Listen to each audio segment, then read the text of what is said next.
I do actually have Flux running here. I'm sorry. Oh, okay. That was...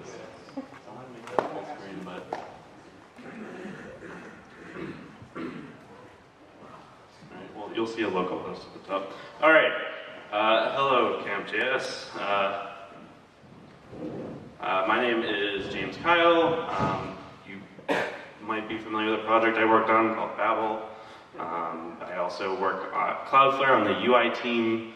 We're out to open source a cool new project for our UI framework, so look out for that. This is also my first time visiting Australia. If you can't tell already, I'm from the US. And if you're wondering about that smell, that's me, and what you're smelling is freedom. Hopefully I won't have to revise this image anytime soon. I must say I'm a bit disappointed so far. I've yet to see a kangaroo fighting a crocodile over a pit of deadly snakes with a drop bear swooping in and sneak attack. I expected more from you guys, so... There was a wallaby in that. There was. I got excited. Oh, sorry? Leeches? They suck your blood. It's like a 7 on the terrifying scale. I expect at least 11 from Australia. Anyway, you can also follow me on Twitter at @TheJamesKyle, and then once you discover I'm kind of boring on Twitter, you can also unfollow me. Today I'm going to teach you how to build a compiler, and maybe you're thinking, but I don't want to learn how to build a compiler, and too bad. I'm going to teach you and you're all going to deal with it. So, before I dive into things, I first want to talk a bit about how this talk came to be. I became interested in compilers through Babel, or 6-to-5 as OGs would call it. And I knew that compilers were like what they were and what they generally did and how they kind of worked, but I wasn't able to really understand them until I dove into the 6-to-5 codebase, which back then was like 7 files and pretty easy to follow. It's like 30,000 now or something. But then Babel grew to this massive project, and it was hard not to notice that the contributors were not growing at the same rate. And we tried to encourage people to contribute, but we quickly learned that compilers are just scary to most people. It has this like image problem of being like totally unapproachable, and that someone with like a doctorate could understand. So we have a teaching problem, and we need to do a better job of teaching people and making compilers more approachable. So I decided that I was going to go out and really learn everything there was to know about compilers. So I jumped onto Amazon and ordered the essential books on compilers, and 3 weeks later I discovered why they were unapproachable. They're really boring. They're massive fucking books. They're so dull. I could not make it through them. Yeah. And the learning problem with compilers is not that they're complicated, it's that we teach they're fucking complicated. Yeah. So what I'm going to do today is give you an oversimplified but reasonably accurate overview of what most compilers look like. Then I'm going to try and make it all a little more real to you guys by walking through the code of an actual compiler that I've created. And before I dive into this, I just want to say that it's totally expected behavior for you guys to be confused about some things. And since this is sort of like a smaller group of people that like we can have like a conversation here, if you get confused, just shout out at me, and I promise I won't make fun of you. So yeah, what even is a compiler? A compiler is simply a tool that transforms source code written in a higher level language into a generally lower level target language. But let's go back to the fundamentals to explain why they exist. A computer's CPU executes millions of tiny little operations, operations so tiny that you would never want to write them out manually. In their sort of pure form, they're written as binary. This is known as machine code. Obviously, there's no way a programmer could be productive writing code like this, so CPU architectures support a mapping of binary operations into an easier read language like this. And this is known as assembly code. It's a super low level programming language that gets converted into binary code by a thing called an assembler. Externally, an assembler looks very similar to a compiler. It's taking one type of code and translating it into a lower level type of code. However, they are much more simple than compilers. Ignoring any optimizations one might make, they are basically just a straight mapping of one syntax to another. However, assembly code is still too level to be really productive in. So the next level up is source code. And this is where the vast majority of programmers enter. These are programming languages that you are familiar with and would actually write large pieces of software in. Source code is different than assembly code. In most cases, it does not map directly to any kind of machine operation. It's meant as an abstraction to allow humans to understand what is happening and be productive in writing code. As such, an assembler would not be able to translate source code down into machine operations. We need something that can understand a more complicated syntax and transform it very intelligently into optimized lower level code. And this is where a compiler comes in. Since compilers are doing complicated operations, they have to be broken down into a couple different stages. These stages vary a bit compiler to compiler. There's sometimes like 10 different stages, but they all fit within like 3 primary groups. Parsing, transformation, and code generation. Parsing is taking raw code and turning it into a more abstract representation. Transformation takes this abstract representation and manipulates it to do whatever the compiler wants it to. Code generation takes the transformed representation of the code and turns it into new code. So parsing gets broken down in a couple different phases. The 2 biggest ones that you're going to see are lexical analysis and syntactic analysis. Lexical analysis takes the raw code in like a string and splits it apart into these things called tokens. Tokens are an array of like tiny little objects that just describe like an isolated piece of syntax. They could be numbers, labels, punctuation, operators, whatever. Syntactic analysis takes the tokens and reformats them into a representation that describes each part of the syntax and their relation to one another. This is known as an intermediate representation or an abstract syntax tree. An abstract syntax tree, or AST for short, is a deeply nested object that represents code in a way that is both easy to work with and tells us a lot of information. So for code, we would represent tokens something like this. So you can see we have a param with a parenthesis, the name of add, and stuff like that. An abstract syntax tree like this. So you can see the program with a call expression, with named add, with a number literal, and another call expression, and so forth. The next step in the compiler is transformation. Again, this just takes the AST from the last step and makes changes to it. It can manipulate the AST in the same language, or it can translate into an entirely new language. So let's look how we would transform an AST. You might notice that the AST has elements within it that look very similar. There are these objects with a type property, and each of these is known as an AST node. These nodes have defined properties on them that describe one isolated part of the tree. So we could have a node for a number literal, we could have a node for a call expression, and when transforming the AST, we can manipulate nodes by adding, removing, replacing properties. We can add new nodes, remove nodes. We could leave the existing AST alone and create an entirely new one based on top of it. And for this talk, we're going to be targeting a new language. So we're going to focus on creating an entirely new AST that is specific to the target language. And so in order to navigate through each of these nodes, we need to be able to traverse through the tree.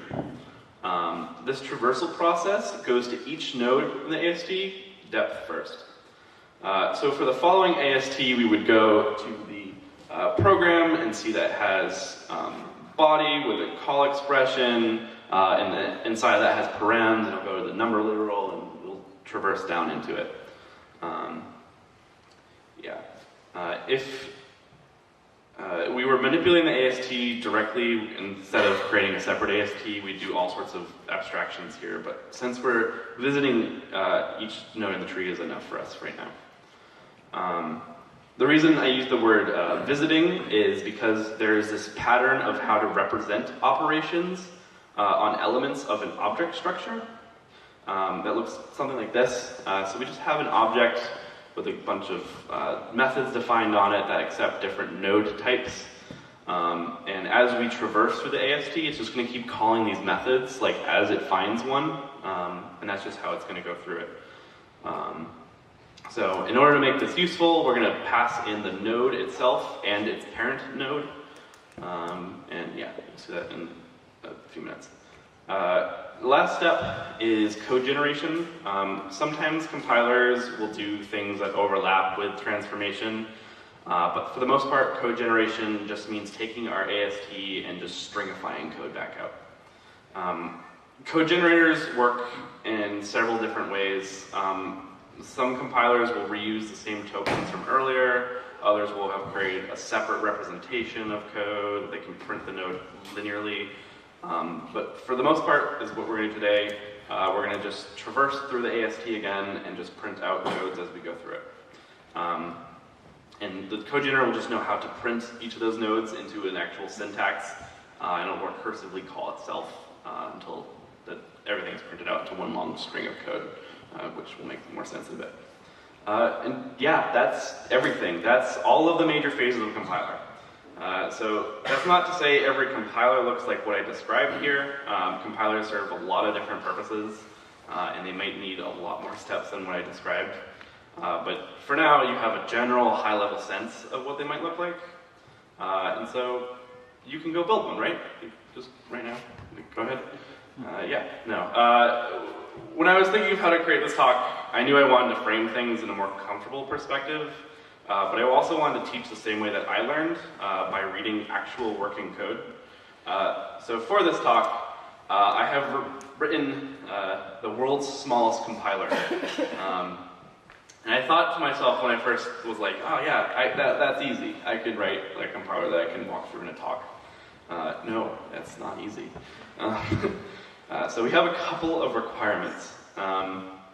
It has to demonstrate what a real-world compiler would do something complicated enough to justify building a compiler, and be small enough piece of a code that can be explained in a conference talk. Turns out that's really freaking difficult. I tried all sorts of things, and eventually I just gave up. There was no way I was going to write a compiler for this talk. It just wasn't a practical idea. But then a few months passed, and then I was starting to learn more about Lisp languages. I played with a couple different ones, and I really quickly discovered how powerful their compilers are. And I got interested, so I started looking into how they get compiled, because their syntax is a lot different than what JavaScript is, which is a C-type syntax. And then I realized Lisp was the perfect syntax for this compiler. It's a super simple syntax to parse, and it's really easy to translate to any other syntax. So I played around with the idea, and after only a couple of hours, I had a viable candidate for the talk. The entire source code is just over 250 lines of code. So if you're unfamiliar with Lisp, it looks like this. You're basically just calling add with subtract inside. If you're writing in JavaScript, it would look like this. Or if you're just writing a mathematical expression, it's just that. So really simple. And that's what we're going to do. We're going to compile Lisp to C. So here it is, the code of our compiler. So we're going to just start with the first phase of parsing, first phase of the compiler, which is parsing, and starting with lexical analysis with the tokenizer.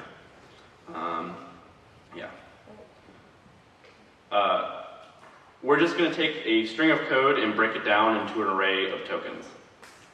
So we start by accepting an input string of code, and we're going to set up two things.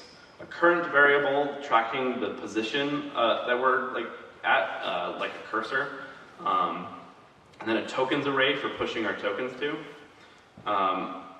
We'll start by creating a while loop where we are setting up our current variable to be incremented as much as we want inside of the loop, so we can keep searching ahead as we want. We do this because we may want to increment current many times, because tokens can be like any arbitrary length. You could name a function like 6,000 characters, and that's totally valid. The first thing we want to check is for an open parentheses.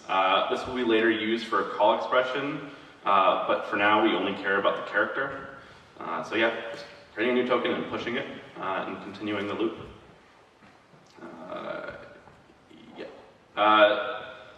The next one, we're going to check for a closing parentheses, and we're going to do the same exact thing as before. Moving on, we're going to check for white space. This is interesting because we care that white space exists to separate characters, but it's not actually important for us to store as a token. We would only just throw it out later on. So here we're just going to test that it exists, increment current, and move on. The next type of token is a number. This is different than what we've seen before, because a number could be any number of characters, and we want to capture the entire sequence of characters as tokens, as a token, as one single token. So we start this off when we encounter the first number in the sequence, and we'll create a value as a string that we're going to keep pushing characters to. And then we're going to loop through each character in the sequence until we encounter a character that is not a number, pushing each character that our number is a value, and incrementing current as we go. After that, we push our number token to the tokens array, and we continue on. The last type of token will be a name token. This is a sequence of letters instead of numbers that are the names of the functions in our list syntax. Again, we're just going to loop through each of the letters, pushing them to a value. And then we push that value as a token with a type name, and we continue on. Finally, if we have not matched any character by now, we're just going to throw an error and completely exit. And at the end of our tokenizer, we just simply return the tokens array. So that's the tokenizer. Next part is the parser. So for our parser, we're going to take an array of tokens and we turn it into an AST. So again, we define a parser function that accepts our array of tokens. Again, we're going to keep a current variable that we'll use as a cursor. But this time, we're going to use recursion instead of a while loop. So we're going to define a walk function. Inside of the walk function, we're going to start by grabbing a current token. We're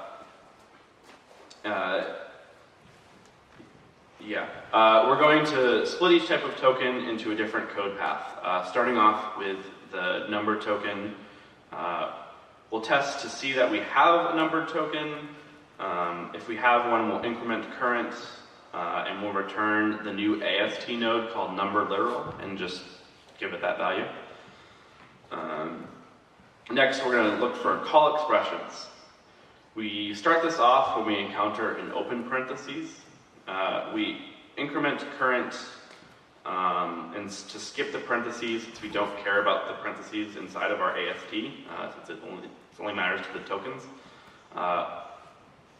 We create an empty node with the type call expression. We're going to set the name as the current token's value, since the next token after the open parentheses will be the name of the function. We increment current again to skip the name token. And now we want to loop through each token that will be the params of our call expression until we encounter a closing parentheses. So we create a while loop that will continue until it encounters a token with a type param and a value of a closing parentheses. Now this is where recursion comes in.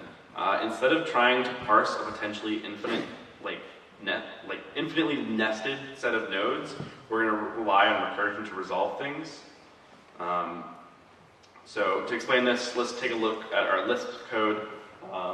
You can see that the parameters of add are a number and a nested call expression that has its own numbers inside of it.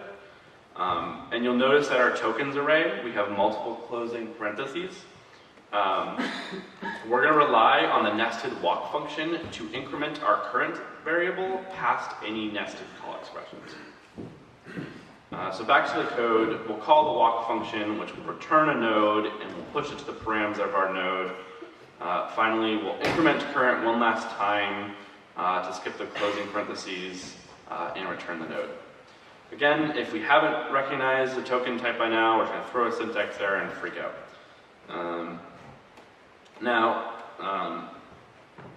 We're going to create our AST, the root of which will be a program node, and we'll kickstart our walk function, pushing nodes to our program body. And the reason that we're doing this inside of a loop is because you can have, effectively statements like this, and call expressions can be after each other instead of nested. So yeah, at the end of a parser, we return the AST, and that is the end of the parser. Next is the traverser. So now we have our AST, and we want to be able to visit different nodes within the AST with a visitor. We need to be able to call the methods on the visitor whenever we encounter a node of a matching type.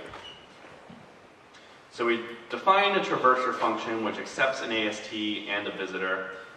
Inside, we're going to define two functions. A traverse array function that will allow us to iterate over the array and call our next function, which is traverse node. Traverse node will accept a node and its parent node so that it can pass both of them to our visitor methods. We start by testing the existence of a matching type. If it does exist, we will call it with the matching node and its parent. Next, we're going to split things off into different paths based on the current node type. We'll start with a top-level program node, which will traverse the array of body and pass the program node. Remember, traverse array will in turn call traverse node, so we're causing the tree to be traversed recursively. Next, we have the call expression. It's just going to traverse its parameters. In the case of number literals, we don't have any child nodes to visit, so we'll just break. And again, we haven't recognized the node type by now, which is going to throw an error. Finally, we kickstart the entire process just by calling traverse node with our AST. Next up, the transformer. The transformer is going to take the AST that we have built and pass it to our traverser function with a visitor, and it will create a new AST. This AST is designed for JavaScript. It's actually just the Babel AST that is used, and that's it's a little bit larger, but it's just to support more syntax that JavaScript has. So we have our transformer function. We'll accept the Lisp AST, and we'll create a new AST, which is like our previous one. With we'll have a program node. Australian weather is great so far. So I'm going to cheat a little bit and create a bit of a hack. We're going to use a property named context on our parent nodes so that we can keep our traverser flat. Inside of the methods of a visitor, we're going to push nodes to the parent node's context. Normally you would have a better abstraction than this, but for this purposes it's much simpler to just do this. So we'll start by calling the traverser function with our AST and new visitor. The first visitor method accepts number literals. We'll create a new node also named number literal that will push the parent's context. Next up, call expressions. We'll start by creating a new node call expression with a nested identifier. We're going to define a new context for the original call expression node that will reference the expression's arguments so that we can keep pushing arguments. And then we're going to check if the parent node is a call expression. If it's not, we're going to wrap our call expression with an expression statement. We do this because top-level call expressions in JavaScript are actually statements. And last, we push our possibly wrapped call expression to the parent node's context. At the end of our transformer, we will return the new AST that we've just created. Now we move on to the last phase, the code generator. Our code generator is going to recursively call itself to print each node into one giant string. We'll break things down by node type. If we have a program node, we're going to map through each node in the body and run them through the code generator and join them with a new line. For expression statements, we'll call the code generator on the nested expression. We'll add a semicolon at the end because we like to code the correct way. For call expressions, we will print the callee, add an open parentheses. We'll map through each node in the arguments array and run them through the code generator, joining them with a comma, and then we'll add a closing parentheses. For identifiers, we'll just return the node's name. And for number literals, we'll just return the node's value. Again, throw an error and freak out if we don't recognize something. Finally, we get to create our compiler function. Here, we're just going to link together every single part of the pipeline. We'll take the inputs, turn it into tokens, take the tokens, pass it through the parser, turn it into an AST, pass the AST into the transformer, create a new AST, pass the new AST into the code generator and generate the output, and then return the output. And that is our entire compiler. And to prove to you that it actually works, I'll run it here. I need to move that screen. So this is the tokenizer with the string inputs, and run it. And it works. It worked. Yeah. Approved. It works. It does. The parser now gets that tokens, generates an AST out of it. The transformer will take the AST and turn it into a new AST. The code generator will take the new AST and generate a string out of it. And then all together, the compiler will take the input and generate the output. And that's it.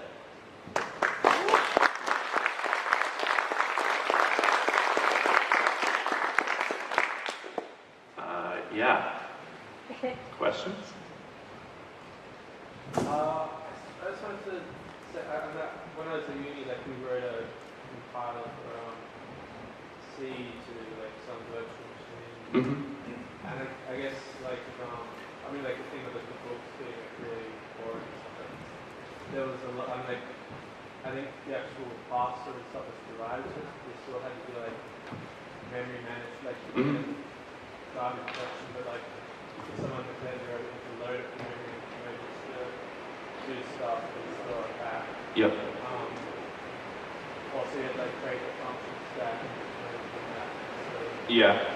So it was complex kind of thing. Yes. So again, compilers do a lot of different things. So the model that I've described here, if you were to look at something like Babel, you would see it pretty much one for one. As you move to things that have to translate to much lower level code, it ends up having to do all sorts of things, tracking scopes and tracking different values and stuff, and constants and all sorts of things. So you end up creating different, like you said, registries and different representations and stuff. But overall, it should mostly follow a similar model to this, with sometimes additional phases for type checking or something. But yeah. Other.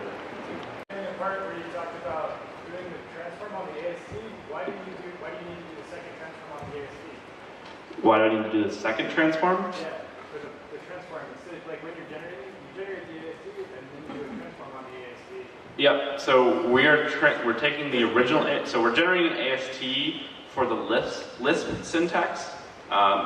We could potentially just run the code generator on that, but that would be sort of skipping a step that exists in a lot of compilers, which is manipulating the AST somehow. This was sort of a isolated example. wouldn't necessarily write a compiler for this, and it was just meant to demonstrate all the chunks of stuff. That's a pretty common stuff. Yeah, I mean, it's not going to always be called transformation, but it's going to look something like that. Yeah. The first AST is optimized for the input, and the second AST is optimized for the output. Yeah. There was one over here I saw. No? Okay. Are you going to make the code available for everyone to muck around with? Oh, actually. Oh, wait. I don't have it on the... What happened to my computer? You thought about the internet. My whole screen is black. Like, this is actually already on GitHub. If you could... my screen is black. Man, don't think about it like I seriously. I don't Got a know. cursor. I have a cursor. I don't have anything else. I can't even... It's Australia. I have to flip the computer. Let's get the tech quality in. The browser's full screen, just 3 finger swipes on it. It's on my GitHub. GitHub.com/TheChinsKyle. Well, we can The share top it. one on my page. We can share it on Patchwork. I can do that. Yeah, and you'll get the link, and then you can take it home with you. Yeah, Patchwork it's- does actually work completely offline. You'll have it. Yeah, and the code up on GitHub is completely annotated with basically all the things I've said to you. So if you did fall asleep, you can read it there. Yeah. Cool.